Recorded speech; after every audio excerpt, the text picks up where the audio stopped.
जब से अमेरिका और इजराइल के हमलों में सुप्रीम लीडर अली खामेनी की मौत हुई है, उसके बाद से तो ईरान भड़का हुआ है। वो लगातार इजराइल और अमेरिका के सैन्य ठिकानों को निशाना बनाते हुए ताबड़तोड़ मिसाइलें दाग रहा है।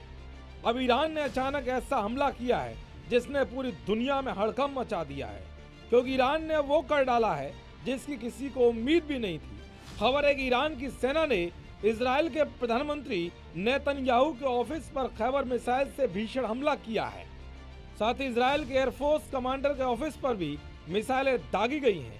इस हमले पर सबसे बड़ा बयान देते हुए ईरानी सेना ने कहा है कि नेतन्याहू का भविष्य अनिश्चित है, हम कामयाबी की जानकारी जल्द देंगे। यानी कि ईरान ने एक तरह से पीएम नेतन्याहू की मौत की आशंका जता दी है। अगर ऐसा हुआ तो ये जंग किस ओर जाएगी, इसका शायद ही किसी को अंदाजा होगा, क्योंकि दुनिया को ये बात अच्छे से पता है कि इजराइल कैसे चुन चुन कर बदला लेता है। ऐसे में दावे किए जा रहे हैं कि अगर नेतन्याहू के साथ कुछ गलत हुआ होगा तो इजराइल बदला लेने के लिए परमाणु मिसाइल भी दाग सकता है, जिसके परिणाम काफी घातक हो सकते हैं। चलिए अब आपको बताते हैं कि जिस खैबर मिसाइल से ईरान ने नेतन्याहू के ऑफिस पर हमला किया है वो कितनी खतरनाक है। दरअसल खैबर या खैबर शैकिन ईरान की चौथी पीढ़ी की सबसे आधुनिक बैलिस्टिक मिसाइलों में से एक है। इसकी मारक क्षमता 2000 किलोमीटर तक है। ये पूरे इजराइल और इसके आसपास अमेरिकी सैन्य ठिकानों को तबाह कर सकती है।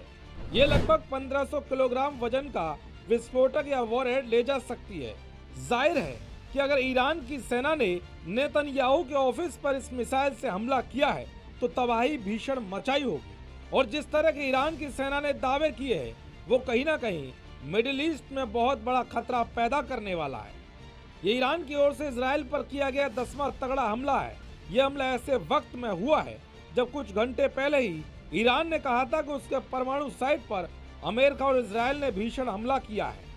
शायद इसी का बदला माना जा रहा है। तो अमेरिका और इजराइल ने ईरान के कोनार्क नौसैनिक अड्डे पर हमला किया है। बताया जा रहा है कि इस हमले में ईरान के 3 जहाज डूब गए हैं। कुल मिलाकर ये जंग रुकने के बजाय और भीषण हो गई है, जिसने दुनिया को भी मुश्किलों में डाल दिया है।